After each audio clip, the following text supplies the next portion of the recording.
네, 형들 안녕하세요. 장수개미입니다. 오늘은 FB의 2분기 실적에 대해서 간단하게 살펴보고 그냥 우리가 FB가 배당 성장주로서 FB가 좋다 이런 내용이 아니라 비즈니스에 대해서 실제적으로 어떻게 돌아가고 있는지 한번 전체적으로 살펴보도록 하겠습니다. 이 영상을 만들다 보니까 이 내용이 생각보다 너무 방대해져서 2부로 나눠서 올릴 예정이니까 이 보시는 분들은 참고 부탁드려요.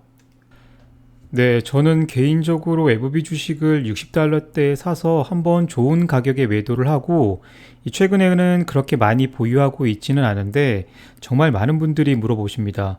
저도 최근 가격에 조금씩 포트 일부를 다시 매수를 하는데 정말 지금 이 기업이 어떤 상황인지 같이 한번 보도록 하겠습니다.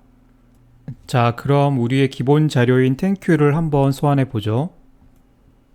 결론부터 말씀을 드리면 에브비는 2021년 2분기 매출액은 보시는 것처럼 하나로 16조 3,800억 정도의 매출을 냈습니다. 전년 동기 대비로는 리포트 기준으로 해서 이 33.9% 성장을 이뤄냈습니다. 작년 2분기가 형들이 아시는 것처럼 이 미국 코로나의 직격탄 시기임을 감안해도 이 확실한 이 성장 모멘텀을 보여줬습니다. 영업이익은 하나로 5조 2115억 원 정도 올렸고 2부에 말씀을 드리겠지만 이 상반기 에브비의 영업 활동으로 인한 현금 흐름도 매우 좋습니다. 그러면 이제 각 프랜차이즈의 제품별 매출액을 한번 살펴보도록 하겠습니다. 에브비의 대표 프랜차이즈인 이 이뮤놀로지 사업부에는 현재 이 세 가지 제품이 있습니다. 다들 아시는 보시는 것처럼 여기 휴미라, 그리고 잭 저해제인 림보크, 인터루킨 23 제제인 이 스카이리치 이렇게 있습니다.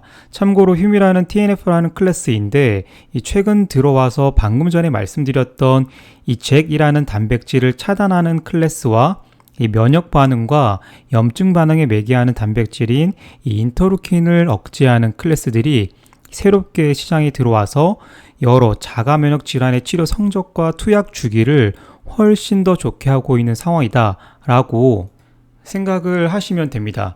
그러면 당연히 여러 제약회사들은 이 TNF로 휴미라나 레미케이드, 엠베렐 등이 얼마나 시장에서 성공을 했는지 알기 때문에 이 잭이나 인터루킨 제제들은 꼭 하나 가지고 싶어 할 겁니다. 그런데 이런 상황에서 시장에서 이 모든 클래스를 가지고 있는 제약회사가 또 에브비다 이렇게 생각을 하시면 됩니다. 이해되시죠? 매출을 보시면 휴미라는 미국에서 여전히 성장 중이고 특허가 풀린 미국 외 지역에서는 당연히 세일즈가 감소 중입니다. 여기서 근본적인 우려가 있는데 이 에브비의 매출에서 큰 비중을 차지하는 휴미라가 이 미국 특허까지 풀려버리면 어떻게 되는가? 바로 이 지점입니다.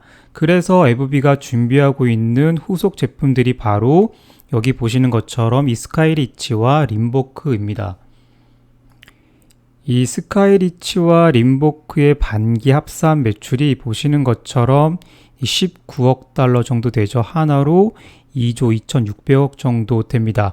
에브비는 이 제품들과 다른 전략 자산을 가지고 이 휴미라의 미국 특허 만료에 따른 세일즈 감소를 방어할 생각입니다. 그렇다면 우리 투자자들은 이게 과연 가능한지 가능하지 않은지 이 판단을 하면 되겠죠. 네, 그나저나 반기 그러니까 6개월 만에 거의 100억 달러에 달하는 매출액을 이 휴미라로 뽑아냈으니까 정말 에브비가 휴미라 한 제품을 가지고 엄청난 매출을 뽑아내고 있긴 합니다. 네, 기본적으로 휴미라가 폭발적인 매출액으로 전 세계 처방의약품 시장에서 1등을 한 것은 이 휴미라로 정말 여러 적응증에 쓸 수 있었기 때문입니다. 적응증을 궁금해 하시는 분들도 있으신데 이 적응증은 가령 이 A라는 약제로 치료 효과를 기대할 수 있는 병이나 이 증상을 말하는 겁니다. 이거를 궁금해 하시는 분들도 있더라고요. 그러니까 쉽게 이야기하면 효능 효과라고 생각을 하셔도 돼요. 이 휴미라는 그런 적응증을 보시는 것처럼 무려 이 16개나 가지고 있습니다.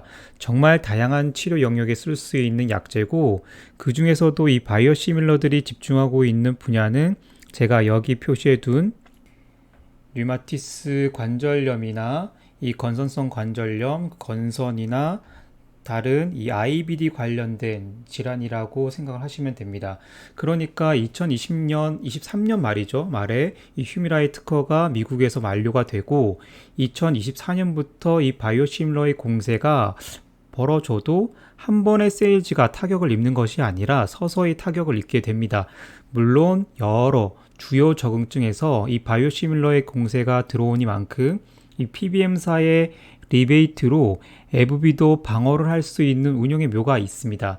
이미 2021년에 에브비는 이 미국에서 이 휴미라와 스카이리치 그리고 이 림보크의 가격을 평균 7.4% 정도 인상을 했습니다. 이것 때문에 의회까지 불려갔던 것 같은데, 그러면 이 마진이 늘어나는데 이 마진은 단순히 제약사만 가져가는 것이 아니라 이 PBM사나 그리고 보험회사, 유통업체까지 영향을 미치게 됩니다. 미국의 이 PBM 시스템도 제가 나중에 한번 설명을 드릴게요.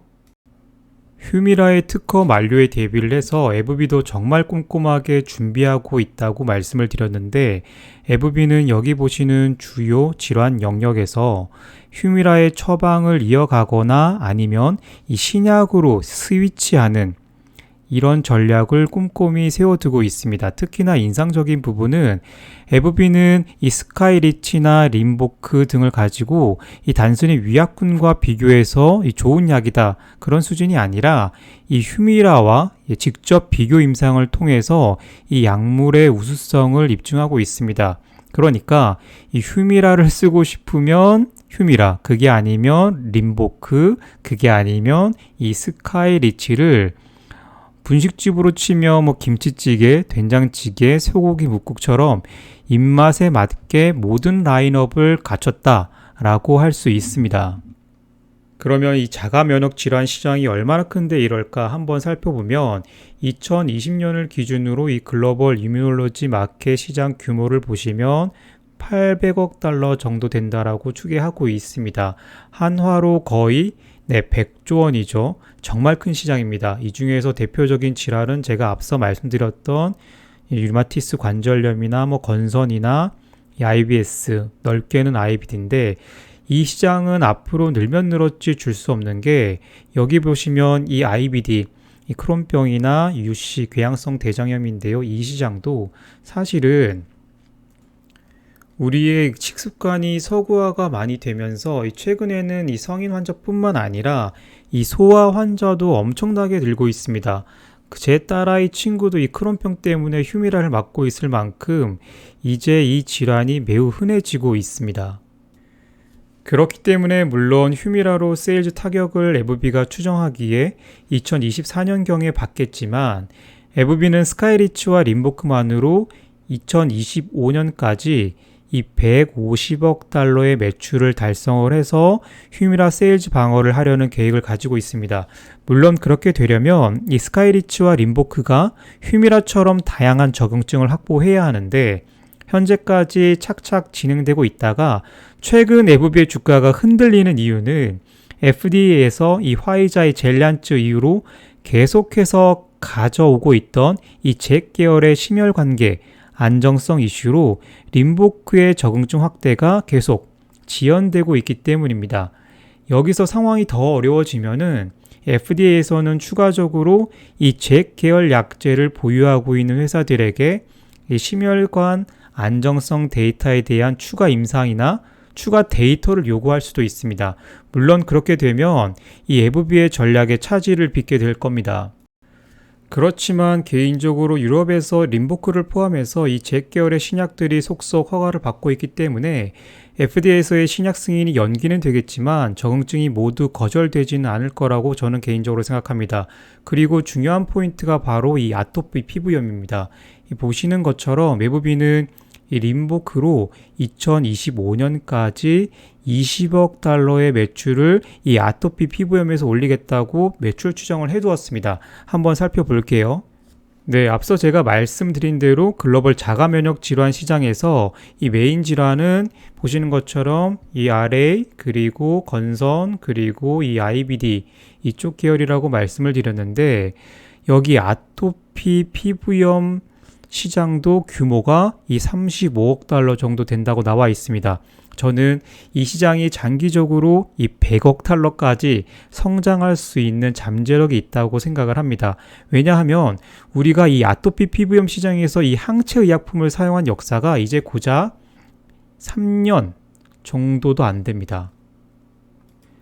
그 와중에 이 시장에서 나홀로 매출을 뽑고 있는 제품이 이 사노피를 현재 먹여 살리고 있는 이 듀픽센트입니다. 이 듀픽센트죠. 듀픽센트의 2분기 매출을 보시면 이 전년 동기 대비 57% 성장을 해서 무려 한 개 분기 동안 1조 7천억 원이 넘는 세일즈를 냈습니다. 물론 이 세일즈에는 1000시까지 그 적응증의 범위가 들어가 있지만 이미 2021년에 20년에 추정했던 그 추정치를 정말 가볍게 넘어서게 될 겁니다. 네, 아토피 피부염 시장에서 드디어 이 듀픽센트의 새로운 경쟁자인 이 림보크가 들어가게 됩니다. 휴미라가 가지고 있지 못했던 이 아토피 피부염 시장에 이 림보크가 들어가게 되는 거죠. 물론 이 FDA에서는 승인 심사를 연기했지만 이번 달에 발표된 임상 데이터를 보면 림보크가 여러 곡절은 있겠지만 결국에는 시장 진입을 이뤄내리라고 생각을 합니다. 이번 달에 미국 의학협회지 피부과학 저널에는 이 듀픽센트와 림보크의 이 직접 비교 임상 3상 연구가 실렸는데요. 이 데이터를 보시면 이렇습니다. 네, 형들 여기 보시면 EASI 75, EASI 90, EASI 100 이런 것들이 보이는데요. 쉽게 말씀을 드려서 이 아토피 피부염의 개선 정도다 라고만 생각을 하시면 됩니다. 이 개선의 정도가 이 기준 대비해서 이 75% 이상이 되는 환자의 비율을 서로 비교해 보는 거죠. 여기서 보시면 이 위에 있는 그래프가 림보크인데 림보크가 여기 밑에 있는 이 듀픽센트보다 조금 더 우월한 경향이 있고 90 이상이나 이 100까지 개선되는 비율도 조금 더 높다라는 것을 우리가 볼 수 있습니다. 그리고 마지막에 퓨리투스 그러니까 이 가려움증 이 개선 정도도 림보크 투여군이 이 듀픽센트 투여군보다 조금 더 좋다라고 나와 있습니다. 물론 이 부작용 측면에서는 림보크가 듀픽센트보다 조금 더 나왔습니다. 이 부분을 FDA에서는 꼼꼼히 볼 것이고 이 출시 이후에는 이 사노피에서 적극적으로 공략을 할 겁니다. 그럼에도 불구하고 정말 이 저널의 저자들의 핵심 포인트는 간단합니다. 여기 보시는 것처럼 우파디스티닙 그러니까 림보크가 이 아토피 피부염에서 효과가 더 좋고 부작용도 비교해 봤더니 비슷하더라는 겁니다. 굉장히 중요한 포인트고 특히나 듀픽센트가 주 1회나 2주 1회 투약해야 하는 주사제인데 반해서 이 림보크는 어쨌거나 하루 한 번 먹는 경구제이기 때문에 이 아토피 피부염 시장에서 이 경구제, 이 신약의 출현은 굉장히 큰 의미가 있습니다. 림보크와 함께 이 AbbVie 이뮤놀로지 차세대 주자인 인터루킨 23 제자인 스카이리치도 이 굉장히 좋은 퀄리티 스타티를 유지하고 있습니다. 스카이리치의 전략적 공략 분야인 이 건선 시장에서 이 보시는 것처럼 이 스카이리치는 굉장히 높은 수준의 이 투약 환자 비율을 잘 유지하고 있습니다. 물론 이것도 같은 클래스의 경쟁 약제들에 비해서 스카이리치는 연 4회만 투약하면 되는 그런 강점을 가지고 있습니다. 가령 존슨앤존슨의 이 트램피어 같은 경우에는 연에 6번 투약을 해야 되니까 스카이리치는 3개월에 한 번, 트램피어 그러니까 쿠셀쿠맙은 2개월에 한 번 투약을 받아야 합니다. 그래도 잘 나가는 거 보면은 이 건선 시장도 얼마나 빠르게 인터루킨으로 대체되고 있는지 우리가 짐작을 할 수 있습니다.